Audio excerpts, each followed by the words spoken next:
After the sad passing of Josh Kirby back in 2001, the Discworld was on the lookout for a new artist, and they got that with Paul Kidby. And he arrived with a bang with The Last Hero. Hello, I'm Mark, welcome to The Book Thing, and this is my review of The Last Hero by Terry Pratchett with significant amount of artwork by Paul Kidby. Apart from the sad passing of Josh Kirby requiring a new artist for the Discworld, this is a turning of the page for Discworld in more than one way.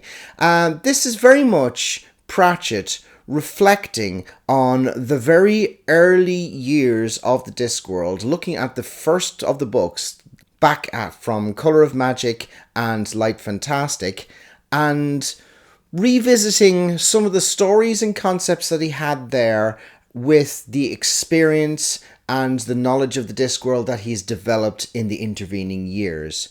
This is the story of how Cohen the Barbarian, who we last saw in Interesting Times as the Emperor Genghis Khan in the Agatean Empire, wanting to go out in a bit of a blaze of glory and making the decision that since millennia ago fire had been stolen from the gods of the Discworld by the first hero, he was going to be the last hero and bring it back to them on a mission basically to send an eruption of fire right to the heart of where the gods of the Discworld live, up in Dunmanifestin.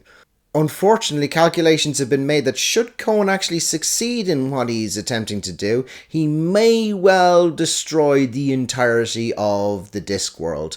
And as a result, some of the brightest minds in Ankh-Morpork get together and decide to send a mission in order to try and stop Cohen. And the only way that they can do it swiftly enough is to leave the edge of the Discworld, orbit around, and then arrive back in the central spire of the disc to apprehend him.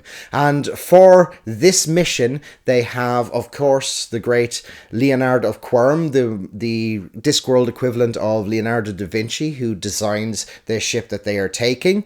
We have the volunteer of Captain Carrot, because who else in the City Watch is going to volunteer for something like this?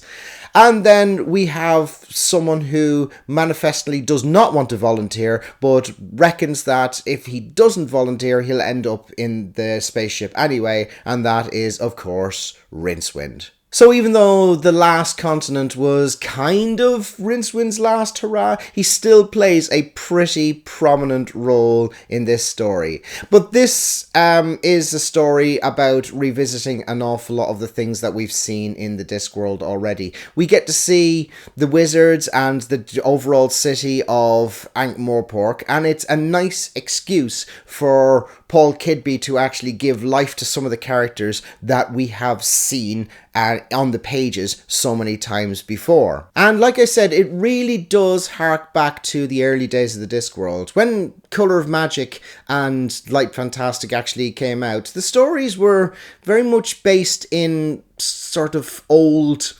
sword and sorcery style fantasy. You know, it was barbarians and wizards and things like that. It was a parody of them, but that was very much still the vein of it. Now, since then, the Discworld has evolved in the same way that fantasy has evolved into being more about real working places that have a fantastical element to them, and the Discworld is becoming more and more workable as time goes on. So Cohen's last hurrah, Cohen's blaze of glory, and Cohen's harking back to those first days of heroes in the Discworld, this is very much Pratchett looking back at what the Discworld was and almost giving it a little bit of a love letter, and giving it a love letter that is absolutely beautifully illustrated all the way through.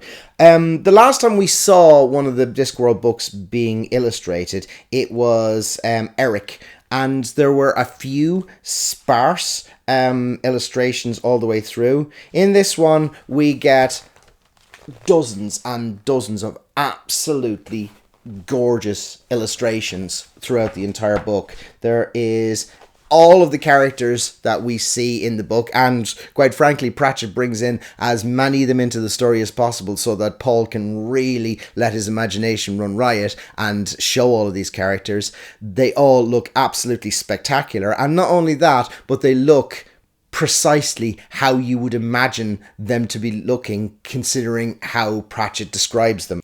Like Eric, the other illustrated book that came before it, it's very short, so it's the sort of thing you can breeze through in a nice afternoon, and it is a very, very pleasant read. It doesn't add a whole lot to the whole lore of the Discworld, but it's a lovely way of looking back on where the Discworld has come from and seeing where the Discworld can evolve to in the future.